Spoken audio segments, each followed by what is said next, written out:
Good morning, good afternoon, and good evening, everybody, wherever part of the world you're currently listening to our podcast. My name is Almina. I'm the concept author of Basic Economics, which is the utilization of the social media platform in economic development worldwide. Today's February the 20th. I'm going to do my podcast early uh, this day so I can focus in on some other news that's happening throughout the world, especially in Europe, since the spotlight is on Europe right now.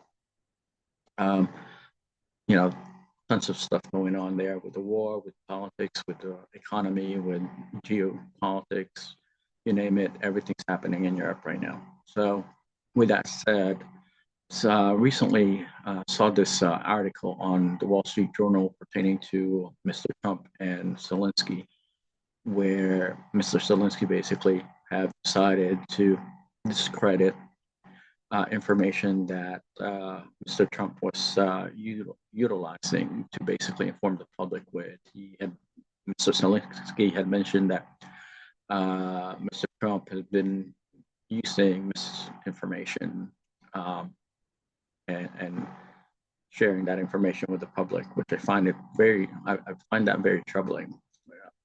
Especially when there are advisors to President Trump that puts together these kinds of debriefing material that the president used to inform American citizens. So, Mr. Zelensky have had, pretty much a lot of freedom and a lot of, passes during the Biden-Harris administration. He basically got a free ride on just about everything, even on his ability to communicate with the world as he basically deal with the U.S. government back then. So he had a lot of freedom, and he had forgotten that America is a sovereign country, and we don't necessarily have to help Ukraine.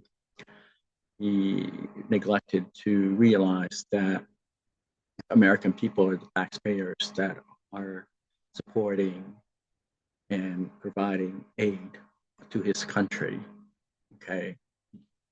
There is nothing written in our Constitution that, obliges us to support Ukraine whatsoever. We're supporting Ukraine because we feel that Ukraine could use assistance from us.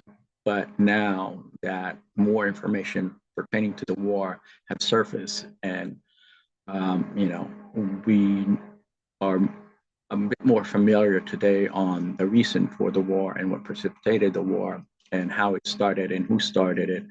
I find it very disingenuous for Mr. Zelensky to be attacking our president the way that he's talking about our president, given that our president has advisors.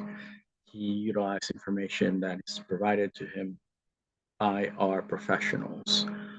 These are professionals that basically research information pertaining to a specific issue. I used to be one of them, and I feel as if, Mr.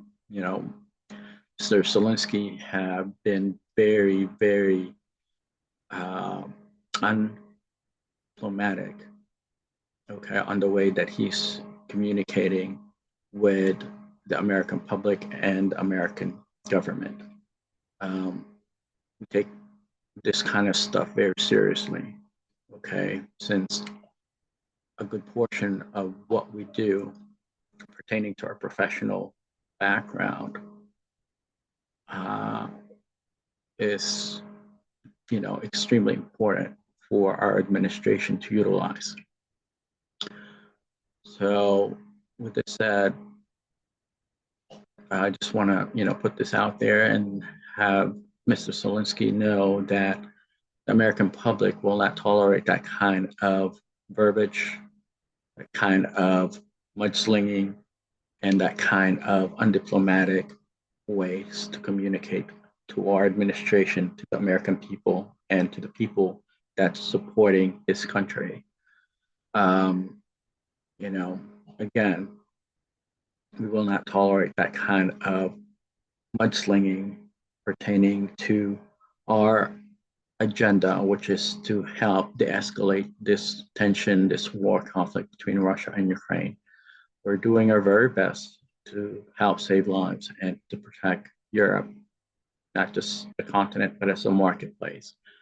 And I believe that was the desire of the current administration as well. Okay. Um, with this said, folks, thank you for your time. I thought I'd just share my quick thoughts on this ongoing headbanging between Mr. Zalensky and President Trump, which in all reality, President Trump just simply want to end the war, stop the carnage, save lives and prevent, additional damage in Ukraine, even though we as an American, you know, uh, population and government are not obliged to provide assistance to any country, okay, in this world. No one, okay? We do it because we feel that it would be in the world's best interest, in also America's best interest, to provide assistance to those in need. But we will not tolerate undiplomatic verbiage. We will not tolerate an attack to our overall values and the way that we manage our country and resources. Mr. Zelensky made understand that we will not tolerate your verbiage, your way of trying to influence the world and many European countries, as well as the American public, on your dissatisfaction with the current administration. Okay, you might be frustrated with the administration, but guess what? For the last 3 years that this war has been going on, you've done nothing to de-escalate the problem. You amplified it. Okay, so know this, that we will not tolerate your verbiage.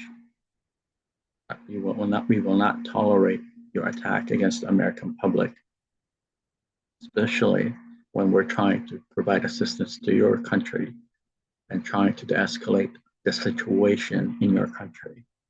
With this said, my name is Al Mina, the Face Economics Podcast and Face Economics TV on YouTube. Thank you for your time.